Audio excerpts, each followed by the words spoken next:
વાવથરા જિલ્લામાં ખેડૂતોની પદયાત્રા યોજાઈ હતી અને આ પદયાત્રા પૂરી થયા બાદ એક બેઠક મળી હતી અને આ બેઠકમાં બનાસકાંઠા સાંસદ જ્ઞાનીબેન ઠાકોર સહિત કોંગ્રેસના નેતા ઠાકરસિંહ રબારી હાજર રહ્યા હતા અને આ જે બંને નેતાઓ છે આ નેતાઓએ બંને નિવેદનો કર્યા હતા અને આ નિવેદનમાં બનાસકાંઠા સાંસદ જ્ઞાનીબેન ઠાકોરે કહ્યું કે રાજસ્થાનની જેમ ગુજરાતમાં પણ સત્તા પરિવર્તન થવું જોઈએ અને જો સત્તા પરિવર્તન થાય તો જ જે સરકારના જે નેતાઓ છે મંત્રીઓ છે જે સાંસદો છે એ કાબુમાં રહે। તો બીજી તરફ જે કોંગ્રેસના નેતા ઠાકરસિંહ રબારી છે આ ઠાકરસિંહ રબારીએ જાહેર મંચ ઉપરથી કહ્યું કે જે ઓબીસી સમાજ છે આ ઓબીસી સમાજને અન્યાય થઈ રહ્યો છે। કેમ આ પ્રકારનું બંને નેતાઓએ નિવેદન આપ્યું અને વધુમાં નિવેદનમાં શું કહ્યું તેની વિગતે વાત આ વિડીયોમાં કરવી છે।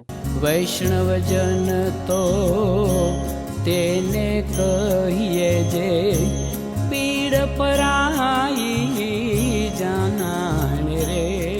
નમસ્કાર, હું છું દિનેશ ઠાકોર। નવજીવન ન્યૂઝમાં આપનું હાર્દિક સ્વાગત છે। વાત વાવથરા જિલ્લાની છે।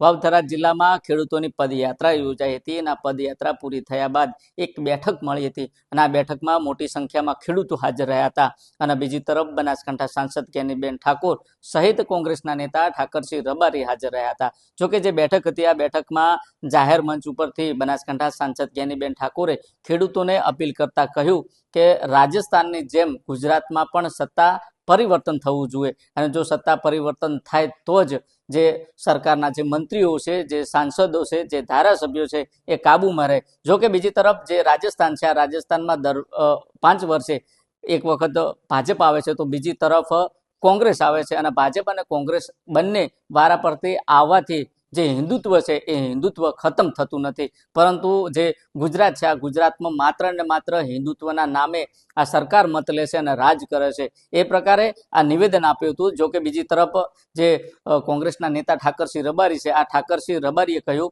કે જે ઓબીસી સમાજ છે આ ઓબીસી સમાજને અન્યાય થઈ રહ્યો છે અને આ ઓબીસી સમાજના જે વિદ્યાર્થીઓ છે આ વિદ્યાર્થીઓના ભવિષ્ય સાથે પણ ચેડા થઈ રહ્યા છે। જો કે આ તમામ બાબત છે, તમામ બાબતને લઈને બનાસકાંઠા સાંસદ જ્ઞાનીબેન ઠાકોર અને ઠાકરસિંહ રબારી શું કહી રહ્યા છે તે પણ તમે સાંભળો। તો હવે એકાદ વખત ઓલો રોટલો હોય ને રોટલો એને તમારે આમ એને તમે બે બાજુ ના સેડવો ને એકને એક બાજુ રાખો તો રોટલો દાજી જાય ના દાજી જાય। આ રાજસ્થાનમાં 5 વાર ભાજપ આવે ને 5 વાર કોંગ્રેસ આવે તો એમાં તો કોઈ હિન્દુત્વ મટી ના ગયા।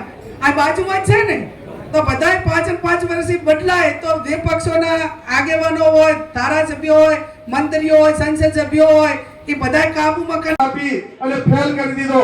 આ સાલ ધોલેરાનો અમારો સમાજનો બાપલાનો દીકરો એ લેખિતમાં ટોપ હતો અને હસમુખભાઈએ એને મૌખિકમાં ફેલ કર્યો। ત્યારે આપ સૌને આ ધરતી ઉપરથી પેપરની કહું છું કે ઓબીસીમાં આવતી 106 46 જાતિઓ માટે આપણે સૌ બેઠા એ આપણે અત્યારે 98% ઓબીસી વાળા તમે સૌ બેઠા છો।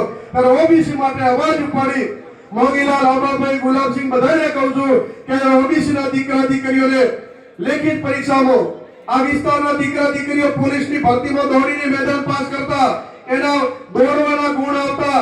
તમે જો તે પ્રકારે બંને નેતાઓનું કહેવું છે કે જે સત્તા પરિવર્તન છે આ સત્તા પરિવર્તન થાય તો જ આ નેતાઓ, મંત્રીઓ અને સાંસદો કાબુમાં રહે। જો કે બીજી તરફ જે ગુજરાત છે આ ગુજરાતમાં સત્તા પક્ષમાં બેઠેલી જે સરકાર છે એ સરકાર માત્ર ને માત્ર હિન્દુત્વની વાતો કરે છે અને હિન્દુત્વના નામે જ તેઓ ચૂંટણી લડી રાજ કરે છે। જો કે જે રાજસ્થાન છે આ રાજસ્થાનમાં જ્યારે કોંગ્રેસ સત્તામાં બેસે છે ત્યારે હિન્દુત્વ ખતમ થતું નથી અને બીજા 5 વર્ષ પૂરા થયા બાદ જ્યારે ભાજપ આવે છે ત્યારે પણ હિન્દુત્વ ખતમ થતું નથી। જો કે આ હિન્દુત્વના નામે માત્ર ને માત્ર મત લેવામાં આવે છે। આ પ્રકારનું નિવેદન બનાસકાંઠા સાંસદ જ્ઞાનીબેન ઠાકોર આપ્યું હતું। જો કે બીજી તરફ જે કોંગ્રેસના નેતા ઠાકરસિંહ રબારી છે આ ઠાકરસિંહ રબારીએ પણ કહ્યું કે જે ઓબીસી સમાજ છે ને ઓબીસી સમાજના જે વિદ્યાર્થીઓ છે આ વિદ્યાર્થીઓને ક્યાંક ને ક્યાંક જે શિક્ષણ છે જે સરકારી ભરતીઓ છે તેમાં અન્યાય થઈ રહ્યો છે અને આવનારા સમયમાં જે ઓબીસી અનામત છે આ અનામતને લઈને બાયો ચડાવવાની જે અપીલ છે અપીલ વિદ્યાર્થીઓને કહી છે। જોકે આ બંને જે નેતાઓ છે આ બંને નેતાઓ દ્વારા આજે આ પ્રકારનું નિવેદન આપતા રાજકીય ગરમાવો જોવા મળ્યો છે। દિનેશ ઠાકોર, નવજીવન ન્યૂઝ, વાવ થરાદ।